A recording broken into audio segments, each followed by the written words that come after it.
같이 기도하고 말씀 생각하십시다. 하나님 아버지 감사합니다.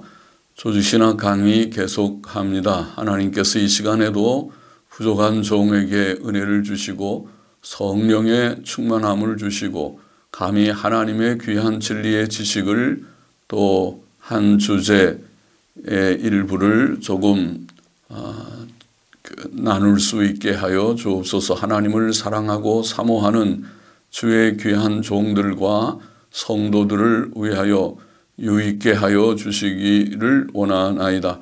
하나님의 영, 진리의 영께서 우리 가운데 계셔서 부족한 종의 심령과 입술을 주장하시고 또 함께 말씀을 나누고자 앉은 모든 심령들에게 은혜를 주시기를 소원합니다.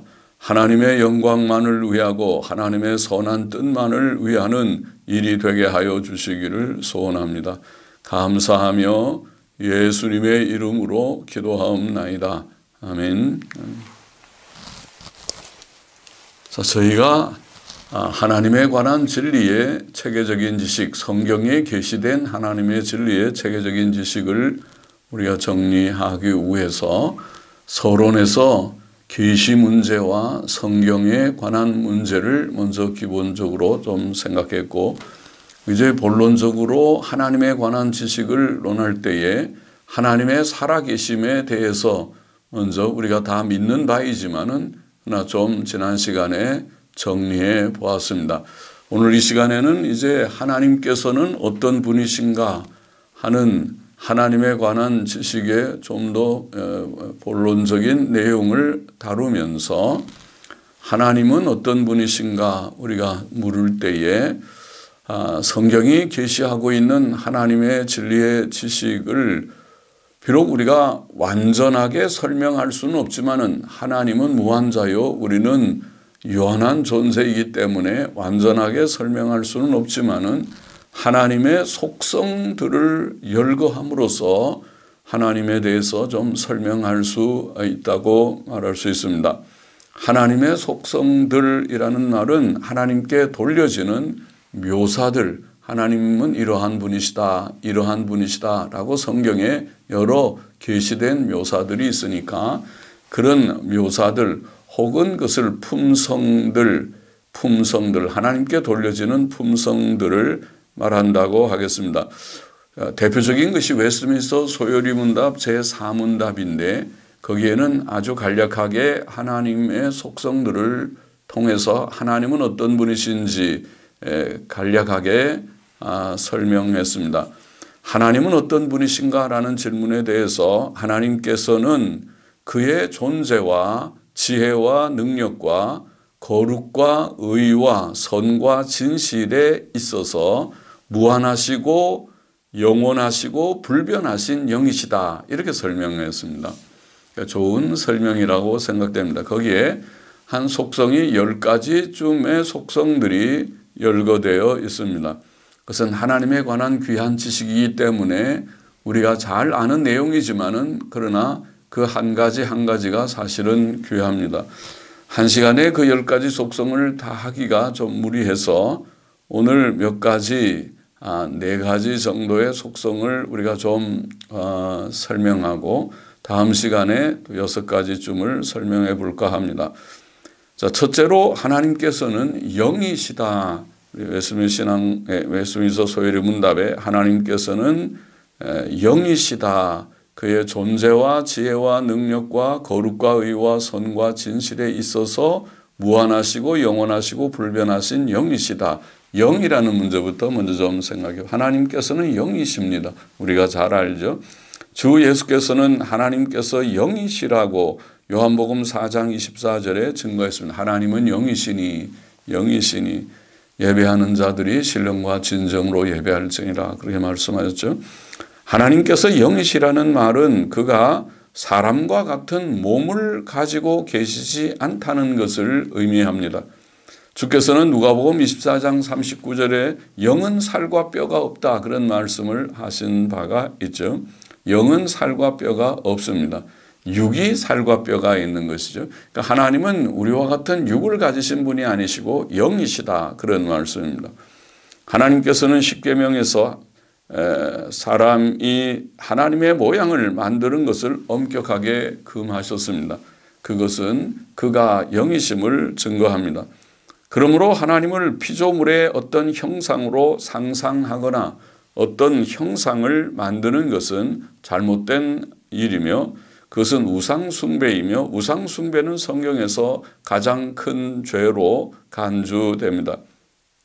성경에 나오는 하나님의 손, 또 하나님의 발, 그의 얼굴, 그의 등, 자, 이 출애굽기 3장 20절, 6장 6절, 또 33장 20절, 23절에 보면 그의 얼굴, 그의 등 이런 표현이 나오고 또 그의 귀, 그의 눈, 이사야 37장 17절에 그런 표현, 그 외에도 성경에 때때로 나오는 이런 표현들, 하나님은 영이신데 육이 아니신데 마치 육처럼 손, 발, 얼굴, 등, 귀, 눈 이런 표현을 하는 것은 무엇인가? 그것을 우리는 소위 신인 동형적 표현, 저기 써놨죠. 신인 동형적 표현, anthropomorphism,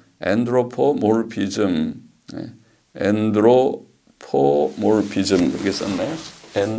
잘못됐네요.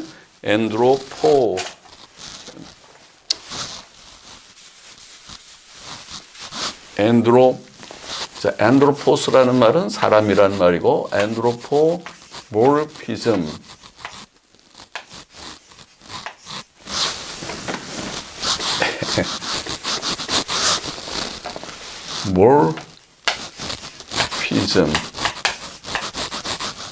엔드로포모르피즘 스펠링이 맞나요? 예.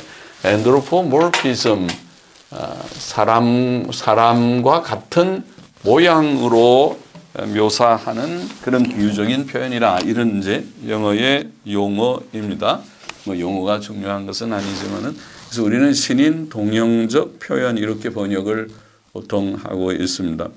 신인 동형적 표현 이것은 일종의 비유적인 표현입니다. 상징적 묘사, 비유적 묘사입니다. 하나님의 속성과 능력과 활동을 비유해서 표현한 것입니다. 왜냐하면 하나님께서는 영이시기 때문에 영은 사실 이런 것이 없지만은 그러나 하나님께서는 마치 손을 가진 것처럼 활동하시고 또 하나님께서는 우리를 보시고 들으시고 다 하시니까 그렇게 표현한 것입니다. 따라서 이런 비유적 상징적 표현에 근거해 하나님을 형상화하는 것은 그런 표현을 오해한 것이요 성경의 명백한 진리에서 벗어나는 것입니다. 자, 이런 표현 때문에 하나님을 육처럼 생각하면 안 된다는 말이죠. 그러므로 17세기에 스웨덴 보르크라는 신비주의자가 있었는데 스웨덴 보르크의 추종자들이나 오늘날에는 몰몬 교도들이 하나님을 하나의 육체처럼 생각하고 있어요. 그래서 그런 사상은 분명히 잘못된 것입니다. 하나님께서는 영이심으로 사람은 육신의 눈으로 하나님을 볼 수 없습니다. 그러므로 사도 바울은 자신을 보이지 아니하는 하나님을 보이지 아니하는 하나님 골로새서 1장 15절에 또 보이지 아니하는 자 디모데전서 1장 17절에 또 아무 사람도 보지 못하였고 볼 수 없는 자이시다 디모데전서 6장 16절에 그렇게 증거하였고 사도 요한도 본래 하나님을 본 사람이 없다고 요한복음 1장 18절에 증거하고 있습니다. 그렇죠. 영이시니까 하나님의 본체를 아무도 볼 수 없습니다. 그런데 성경은 아브라함과 야곱이 하나님과 대면하였다. 하나님과 얼굴을 대면하였다라고 창세기 18장의 아브라함의 사건에서 32장에는 야곱이 하나님과 대면했다.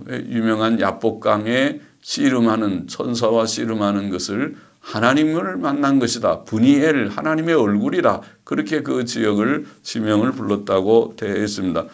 또 성경은 모세와 아론과 이스라엘 장로 70인이 하나님을 보았다. 출애굽기 24장 9절 10절에는 그렇게 표현했습니다. 물론 하나님께서 사람의 모양으로 나타나신 것은 아니지만은 하나님의 영광의 현현을 그들이 경험하였다고 보입니다. 그러나 이런 예들은 하나님께서 자신을 천사나 사람의 형상으로 낮추어, 아브라함 같은 경우는 세 천사가 사람의 모양으로 오셨는데 그 중에 한 분은 하나님이시고 둘은 천사였다고 보이는 경우죠. 창세기 18장에. 자, 이렇게 계시하신 모습, 곧 그 영광의, 하나님의 영광의 한 면모를 보았다는 의미로 보아야 할 것입니다. 성도들이 천국에서 하나님을 보게 될 것이라는 표현, 마태복음 5장 8절의 표현도 성도들이 천국에서 하나님의 영광을 보다 밝아진 영의 눈으로 보게 된다는 뜻이지 하나님의 본체를 본다는 뜻은 아닙니다. 육체를 가진 사람은 영이신 하나님의 본체를 볼 수 없습니다. 그것이 성경의 진리입니다. 하나님께서 영이시라는 말은 또한 그가 살아계신 자이심을 의미한다고 하겠습니다. 하나님께서는 살아계신 영이십니다. 죽은 영이 아니고 살아계신 영이십니다. 생명의 영이십니다. 예레미야 10장 10절 여호와는 참 하나님이시요 사시는 하나님이시요 하나님의 살아계심에 대해서 성경은 말합니다. 디모데전서 6장 16절에 오직 그에게만 죽지 아니함이 있다. 할렐루야죠. 생명은 하나님께로부터 온 것입니다. 생명은 귀한 것이죠. 살아있다는 것은 이 세상에서 생명체, 생명은 다 존귀한 것입니다. 하나님께로부터 왔습니다. 세상의 모든 생명은 하나님께로부터 나온다. 하나님께서는 생명의 원천이십니다. 하나님께서 영이시라는 말은 또한 그가 살아있는 계신 영일 뿐만 아니라 인격적 존재이심을 의미합니다. 하나님께서는 살아계신 인격적 존재이십니다. 우주의 완전자이신 하나님께서는 절대적 존재이시지만 동시에 그는 인격적 존재이십니다.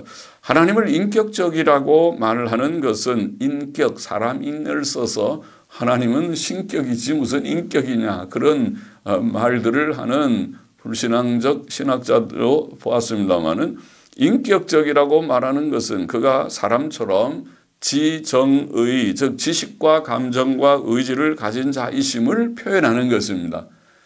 비인격 그러면 이런 돌이나 나무나 이런 것은 지식과 감정과 의지가 없지만은 인격체인 사람은 있다. 심지어 짐승들에게도 인격성, 지정의가 있다고 우리는 생각하지를 않죠. 그들에게는 본능과 그런 것들이 있을 정도라고 생각하죠.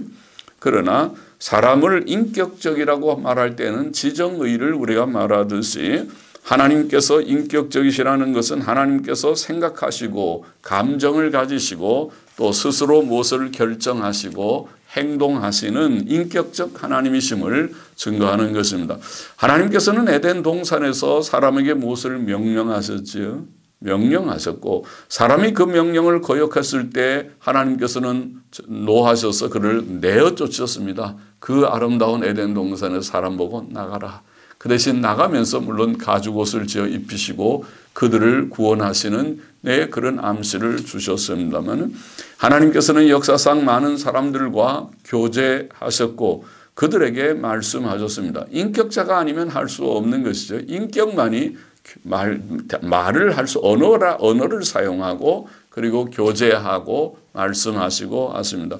하나님의 손과 발, 귀와 눈 등의 표현들도 그가 살아계심과 인격적이심을 증거합니다. 그가 사람의 죄에 대해 분노하시고 보응하심도 그의 인격성의 한 요소입니다.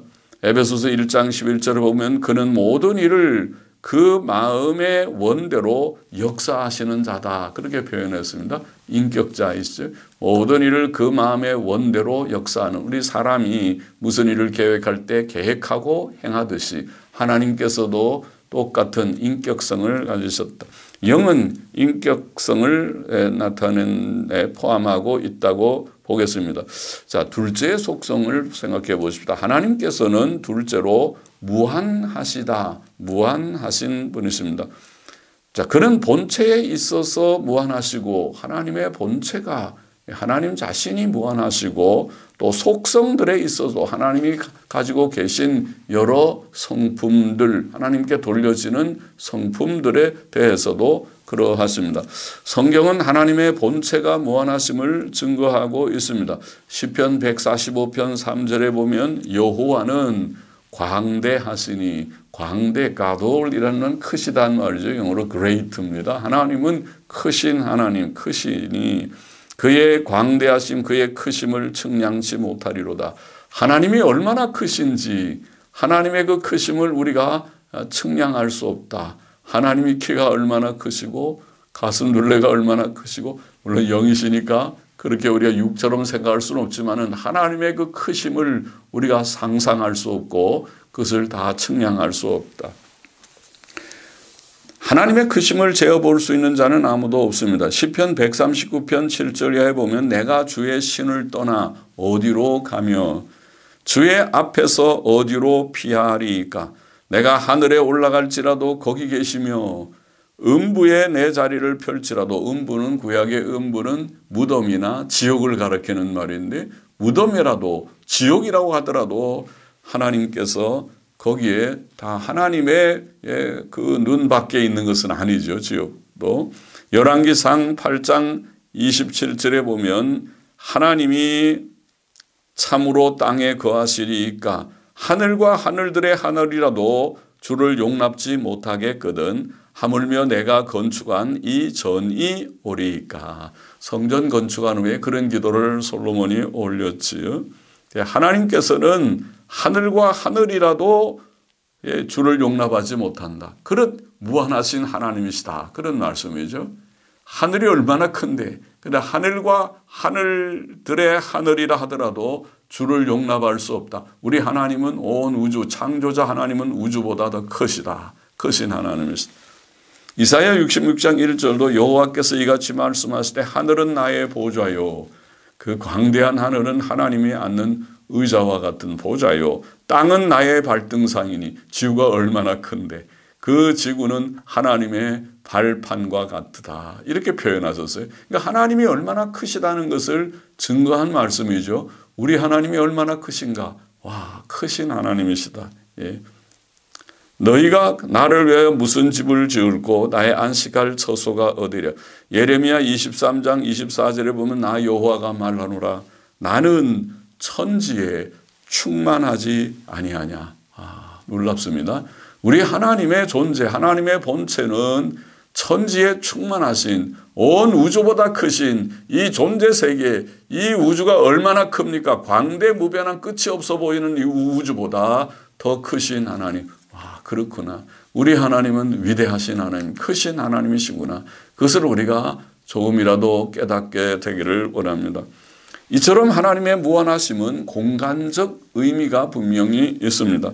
그것은 하나님께서 세상에 존재하는 모든 것을 다 품으실 수 있고, 그러나 동시에 그것들을 초월하신다는 뜻으로 이해됩니다.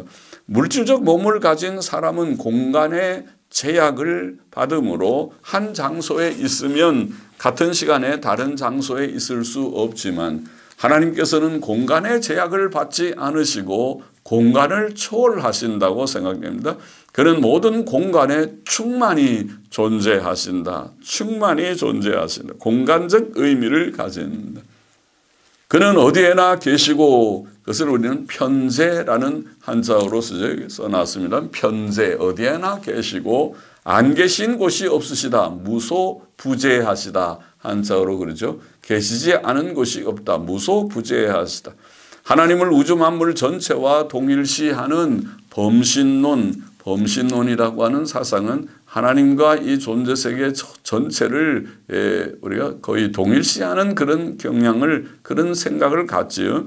그래서 그것도 잘못이지만은 그가 본체에 있어서 무한하셔서 어디에나 계신 것이 아니고 단지 지식이나 능력에 있어서만 무한하시다고 생각하는 이신론, 자연신론, 디이즘이라고 하는 그런 사상이나 또 소시너스주의나 오늘날 자유주의적인 사상도 그런 면이 있습니다. 한 면에는 범실론적이고 한 면에는 이실론적인 그런 생각이 있는데 그것은 잘못이라고 봅니다. 그것은 잘못입니다. 하나님께서는 무한하신 하나님이시다. 어디에나 계시는 편재하시고 무소부재하신 하나님이시다. 물론 성경은 때때로 하나님께서 하늘에 계신다, 하늘에 계신다는 표현을 합니다. 모세는 하나님께서 그 거룩한 처소 하늘에서 하감하신다. 신명기 26장 15절에 하늘에 계신 하나님입니다. 솔로몬도 열왕기상 8장 30절에 보면 하나님께서 그 계신 곳 하늘에서 이런 표현을 반복해서 하죠. 그 계신 곳 하늘에서 들으신다. 그 계신 곳 하늘에서 우리가 기도를 하면 성전을 향하여 또는 성전에서 기도하면 하나님께서 그 계신 곳 하늘에서 들으신다. 역대하 30장 27절에 보면은 그 기도가 여호와의 거룩한 처소 하늘에 상달하였더라 이런 표현이 있습니다. 기도가 하나님이 계신 거룩한 처소 하늘에 상달하였다. 예수께서는 우리에게 기도를 가르치시면서 하늘에 계신 우리 아버지여 이렇게 기도하라고 그러시죠. 하늘에 계신 아버지께 기도하라. 마태복음 6장 9절 말씀. 하나님께서는 때때로 땅에 내려오셨다. 성경에 창세기 11장 5절 등에 하나님께서 강림하셨다. 내려오셨다. 하늘로부터 하늘에 계신 하나님께서 땅에 내려오셨다.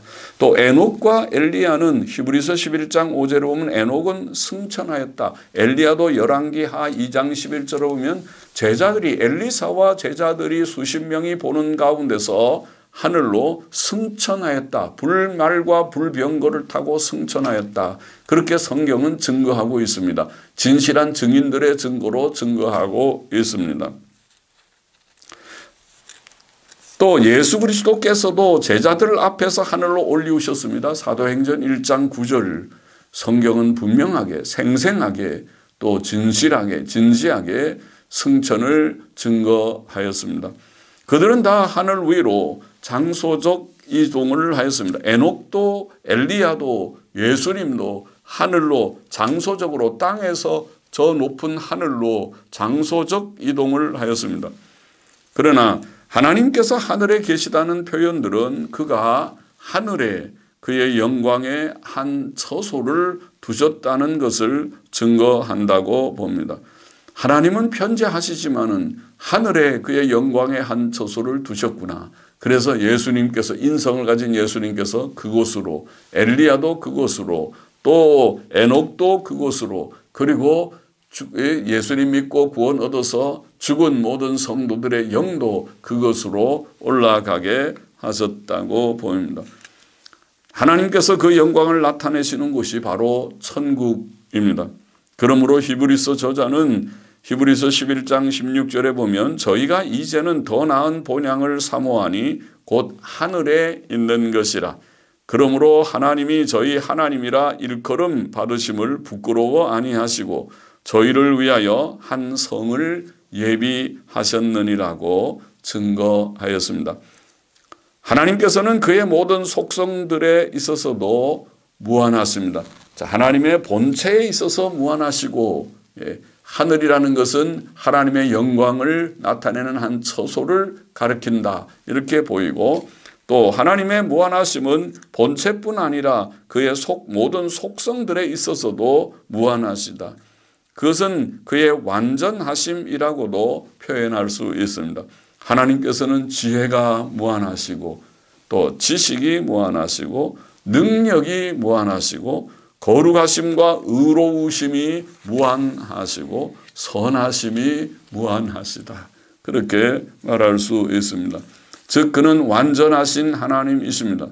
그는 모든 면들에 있어서 부족이 없는 완전 충족하신 하나님이십니다.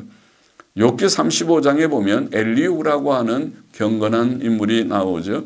그는 이렇게 말을 합니다. 네가 범죄한 욥을 향해서 네가 범죄한들 하나님께 무슨 영향이 있겠으며 내 죄악이 관영한들 하나님께 무슨 관계가 있겠으며 네가 의로운들 하나님께 무엇을 드리겠으며 그가 내 손에서 무엇을 받으시겠느냐 내 악은 너와 같은 사람이나 해할 따름이요 내 의는 인생이나 유익하게 할 뿐이니라. 하나님은 완전하셔서 사람이 무슨 하나님께 더 부족해서 뭘 보충해 드리고 하는 거 없다는 거예요. 사람이 범죄하면 자기한테만 해가 되는 것이지 하나님께 무슨 해를 끼치겠느냐. 또 우리가 의를 행한다고 하나님께 더 유익된 게 뭐가 있겠느냐. 결국 악은 사람에게 해를 주고 의는 사람에게 유익을 주는 것이 아니냐. 이런 말씀, 하나님의 완전 충족하심을 증거하는 말씀이죠. 하나님의 완전하심은 하나님의 영광으로 나타납니다. 하나님께서는 영광 중에 계시다. 성경은 그런 말씀을 하죠. 모든 피조물들에게서 영광과 찬송을 받으시기에 또 합당하시다. 그렇게 성경은 말합니다. 유일하시고 완전하신 하나님께서는 모든 사람이 영원히 가장 사모할 만한 분이시지요. 영광의 주님, 완전자 하나님, 영광의 주님, 우리가 사모할 만한 사모하는 주님이십니다. 그래서 시편 저자는 시편 73편 25절에 성령의 감동 가운데 말하기를 하늘에서는 주 외에 누가 내게 있으리요 땅에서는 주 밖에 나의 사모할 자 없나이다. 그렇습니까? 하늘과 땅에 하나님밖에 없습니다. 완전자 하나님, 영광의 하나님 사모합니다. 하나님밖에 없습니다. 그런 고백을 한 것입니다. 무한하신 하나님, 완전하신 하나님께서는 우리의 모든 질문들의 해답이십니다. 우리는 하나님 안에 살고 있습니다. 그 완전하신 무한하신 하나님의 품 안에 살고 있습니다. 그러므로 우리는 하나님을 항상 인정하며 의식하며 의지하며 찬송하며 살아야 합니다. 셋째의 속성 무엇입니다? 셋째로 하나님께서는 영원하십니다. 영원하신 하나님. 그것은 그가 시간적으로도 무한하심을 의미한다고 하겠습니다. 하나님의 무한하심은 본체와 속성뿐 아니라 시간에 있어서도 무한하신데 그것을 우리는 영원이라고 표현할 수 있죠. 그는 영원 전부터 계셨고 영원 후까지 계시는 하나님. 창세기 1장 1절에 태초에 하나님이 천지를 창조하시니라는 말씀은 천지 만물이 하나님의 창조로 시작되었음을 보이는 동시에 천지 만물을 창조하신 그는 영원하신 분이심을 증거합니다. 천지 만물을 창조하실 때 이미 존재하고 계셨던 그는 피조 세계에 속하지 않으십니다. 천지 창조 이전부터 존재하고 계셨던 그는 영원하신 분이시죠. 그걸 영원이죠. 시간 이전부터, 영원부터, 창조 이전부터. 욥기 36장 26절에는 에서 엘리후는 하나님은 크시니 우리가 그를 알 수 없고 그 연수를 계산할 수 없느니라. 하나님의 연세가 몇 살입니까? 그것은 우리가 계산할 수 없이 그는 영원 전부터 계신 자이시다.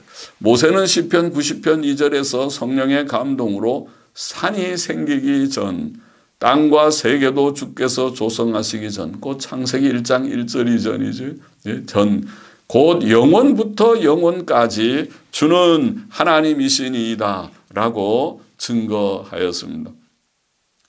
시간은 피조 세계 속에서 사용되는 것이며 창조로부터 시작되었습니다. 그렇게 시작되었다고 봐야 할 것입니다. 창조주 하나님께서는 피조 세계에 속하지 않으시며 시간에 매이거나 제약을 받지 않으시고 시간 자체를 초월하는 분, 곧 영원한 분이십니다. 하나님께서는 과거와 현재와 미래를 동시에 바라볼 수 있는 초시간적, 비시간적 존재이십니다. 그러므로 모세는 주의 목전에는 천년이 지나간 어제 같으며 밤의 한 경점 같을 뿐임이니이다. 시편 90편 4절에 그렇게 고백을 합니다. 그렇죠. 천년이 하나님 앞에는 긴, 우리 인간은 100년도 얼마나 긴 여정인지, 그러나 하나님께서도 그렇게 긴 여정이 아니라는 거죠. 하나님은 천년이 한 경점 같으다. 어제 지나간 어제와 같으다. 하나님께서는 영원한 현재 속에 계신다. 그렇게 우리가 표현할 수 있습니다. 엄격히 말한다면 그에게는 이전도 없고 이후도 없으며 과거도 없고 미래도 없으시다. 그렇게 표현할 수 있겠죠. 신학자 찰스 하치는 그에게는 과거, 현재, 미래의 구별이 없고 모든 것이 그에게 동등으로 또는 항상 현재이다. 모든 일이 하나님 앞에는 항상 현재다. 현재다. 그에게 시간의 흐름의 과정이라는 것은 영원한 현재이다. 이렇게 하치는 말하였습니다. 좋은 그런 표현이지요. 좋은 설명이죠.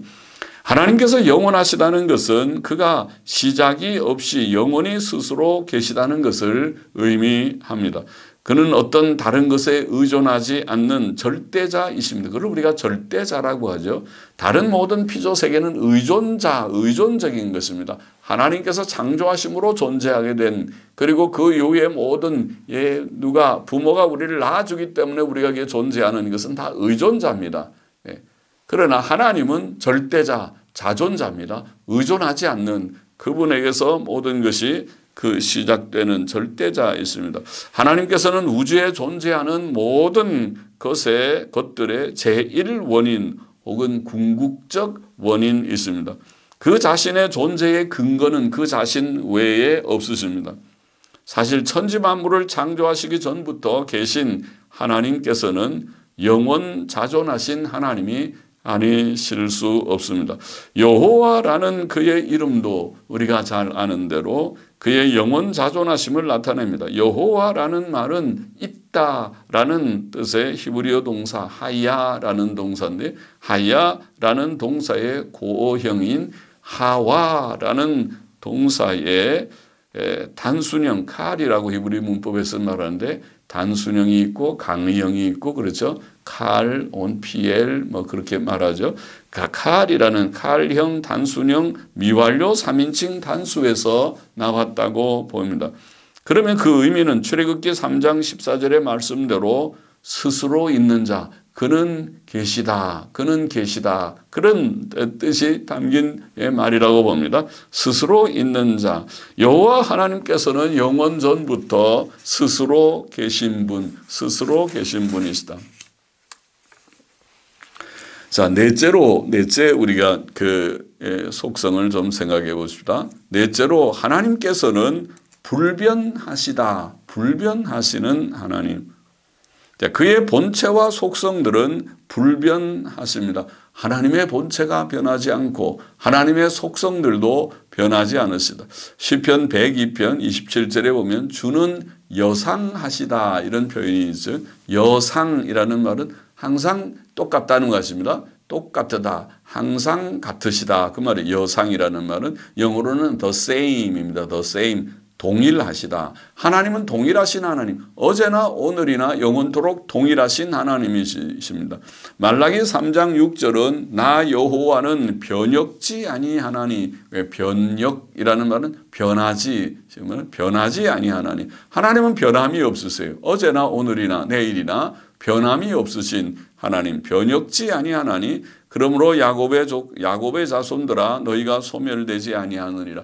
변함이 없는 하나님께서 그들에게 주신 은혜, 그들에게 주신 약속은 그대로 이루어질 것이니까 야곱 족속이 결국 멸망하지 않는다. 그들을 나중에 하나님이 징벌하시더라도 회복시키실 것이다. 그런 약속이라고 보겠죠. 또 야고보서 1장 17절에 보면 하나님께서는 변함도 없으시고, 같은 말씀, 변함도 없으시고 회전하는 그림자도 없으시니라. 그렇게 표현했습니다. 회전하는 그림자도 없이 항상 똑같은 분이시다. 물론 하나님의 불변하심은 비활동성을 의미하지 않습니다. 그는 살아계신 하나님이시며 항상 일하시는 하나님이시죠. 가만히 그냥 일도 안 하고 계시다, 그런 뜻은 아니라는 말이죠. 예수 그리스도께서는 내 아버지께서 이제까지 일하시니 나도 일한다. 요한복음 5장 17절에 그런 표현을 하셨죠. 하나님은 일하시는 하나님. 인류 역사는 하나님의 창조와 섭리의 역사이죠. 하나님께서는 그의 본체와 속성들에 있어서 불변하실 뿐 아니라 또한 그의 뜻과 작정에 있어서도 불변하십니다. 이것도 참 중요한 진리죠. 나중에 우리가 예정 작정의 진리에서 좀 더 성경 말씀을 묵상하겠지만은 여기에 하나님의 불변하심을 우리가 생각하면서 하나님은 본체와 속성뿐 아니라 그의 뜻과 작정에 있어서도 불변하시다. 몇 구절 성경만 인용해 봅시다. 시편 33편 11절에 보면 여호와의 도모는 계획이죠. 작정과 같은 뜻의 뜻, 계획. 하나님의 여호와의 도모는 영영이 서고 그 심사는 대대에 이르리로다. 하나님께서 딱 무엇을 계획하면 그 계획은 영영이 이루어진다. 영원토록 든든히 세워진다. 그 심사는 마음에 생각하는 바는 대대로 이르리로다. 그렇게 말씀했어요. 하나님이 무엇을 뜻하시는데 실패하고 하나님이 무엇을 계획하는데 이루지 못하고 중간에 모든 것들이 좌절되고 그렇지 않다는 것입니다. 그러죠? 감사하죠. 그러니까 하나님께서 완전자 하나님이 그러셔야 되죠. 그렇지 못하면 무능한 하나님이시죠. 불완전자이시겠죠. 하나님께서 뜻하고 작정하신 것은 다 이루어진다. 이사야 14장 24절 9절 만군의 여호와께서 맹세하여 가라사대 맹세하신다. 하나님이 맹세 안 하셔도 하나님이 말씀하시면 다 진리인데 하나님께서 만군의 여호와께서 맹세하여 가라사대 나의 생각한 것이 반드시 되며 할렐루야. 하나님이 생각하시면 이루어집니까? 반드시 되며 나의 경영한 것이 반드시 이루리라. 할렐루야입니다. 자, 그러면은 하나님의 작정의 불변성이 충분히 증거된 것이죠. 성경 말씀 몇 구절에서. 또 로마서 11장 36절 한 구절 더 보면 이는 만물이 주에게서 나오고 주로 말미암고 주에게로 돌아갑니다. 세상 만사가 세상의 모든 일들이 다 하나님께로부터 하나님의 작정하신 대로 되고 하나님이 섭리하시는 대로 이루어지고 그리고 하나님의 뜻하시는 영광을 마침내 다 드러내서 하나님께로 돌아가게 된다. 이것을 위대한 철학적인 이원론이죠. 세상의 모든 일들이 하나님 중심으로 다 된다. 이원론이 아니고 하나님과 대립되는 하나님의 통치 영역 밖에 있는 어떤 다른 원인자가 없다. 결국 하나님께서 다 뜻하신 대로 이루신다 하는 위대한 역사 철학과 같은 그런 말씀이죠. 이론론이라고 우리가 철학적으로 표현할 수 있는 그런 말씀이죠. 하나님께서는 그가 뜻하신 바를 변경함 없이 다 성취하시는 주권적 하나님이십니다. 물론 성경에 하나님께서 뉘우치신다, 후회하신다는 표현이 간혹 나오는 것은 사실입니다. 예를 들어 출애굽기 32장 13절에 보면 14절에 보면 여호와께서 뜻을 돌이키셨다. 말씀하신 화를 그 백성에게 내리지 아니하시니라. 하나님께서 금송아지 만든 이스라엘 백성들을 내가 다 멸해버리고 모세야 너를 통해서 내가 새 민족을 세우리라. 그때 모세가 하나님 앞에 기도하지 않습니까? 하나님, 그러면 하나님의 이름의 영광이 얼마나 욕을 돌릴지, 욕되게 될지. 애굽 사람들이 하나님이 무능해서 저 백성들을 다 광야로 이끌어서 죽였다고 할 것이 아닙니까? 하나님께서 이 백성을 선조들에게 은혜 주신다고 약속하신 백성이 아닙니까? 그렇게 하나님 앞에 엎드려 기도하지 않았습니까? 그때 하나님께서 그 뜻을 돌이키셨다. 이런 표현을 하거든요. 하나님께서 뜻을 돌이키셨다. 사무엘하 24장 16절에도 여호와께서 이 재앙 내림을 뉘우치사 백성을 멸하는 천사에게 이르되 족하다 이제 내 손을 거두라. 재앙 내림을 뉘우치셨다.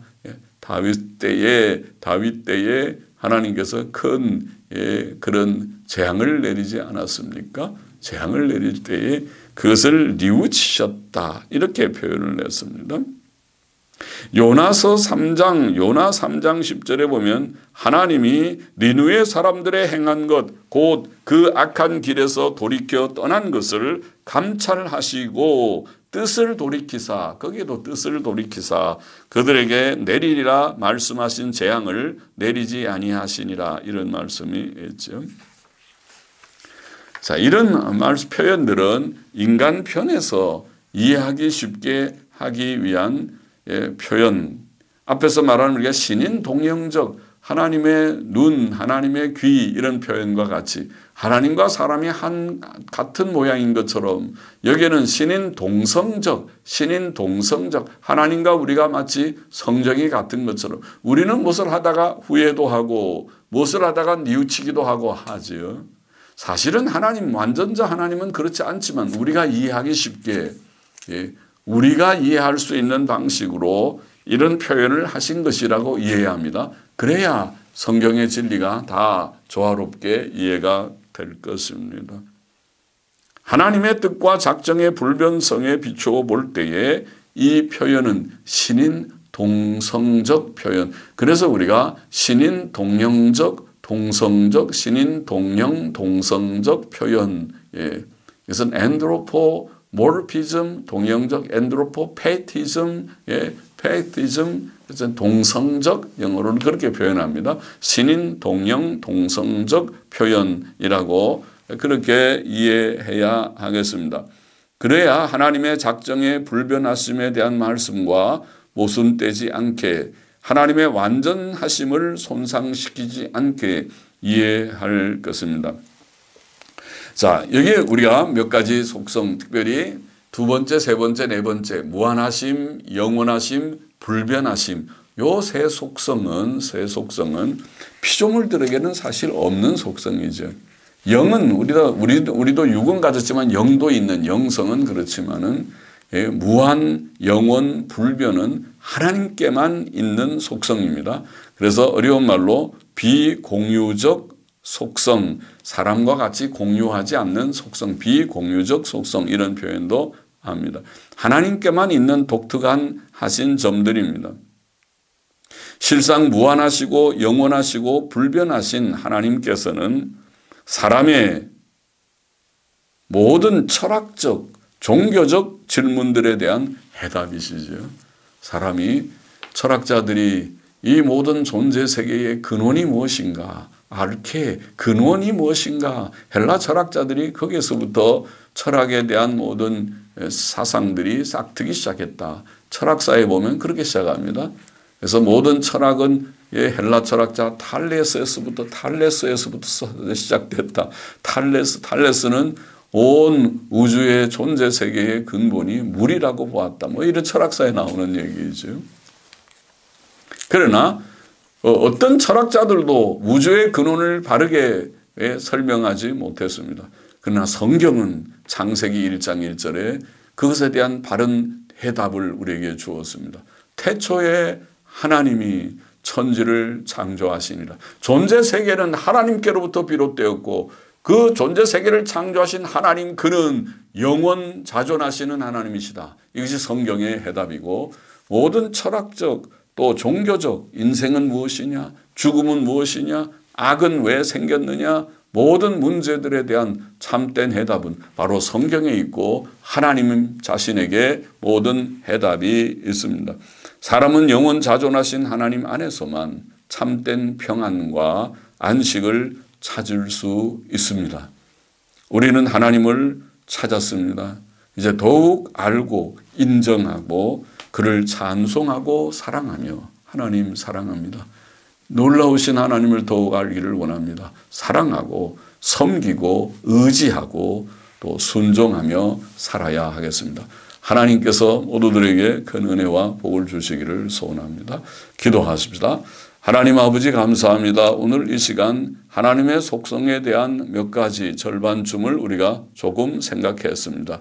감사합니다. 우리가 무엇이간데 하나님께서 저희들을 사랑하셔서 주님, 천지 만물의 창조자요 섭리자요 우리의 구주이신 하나님을 우리가 알게 하시고 배우게 하시고 그 진리 안에, 진리의 지식 안에, 그 은혜 안에 거하게 하시나이까. 하나님 감사합니다. 하나님께 영광을 돌립니다. 더욱 알게 하여 주시고 더욱 믿음에 굳게 서게 하여 주옵소서. 부족하고 미천한 종이 이 시간도 하나님의 은혜로 이 귀하고 복된 진리를 조금 형제들과 나누게 하여 주신 것을 감사하며 이 말씀을 함께 나눈 자들이 더 믿음에 굳게 서고 진리의 지식에 굳게 서고 하나님 사랑하고 더 알고 더 깊이 알고 더 사랑하고 하나님의 뜻대로도 살아가는 또 하나님이 주시는 크신 위로와 평강 가운데 굳게 거하는 모두들이 되게 하여 주옵소서. 감사하며 예수 그리스도의 이름으로 기도하옵나이다. 아멘.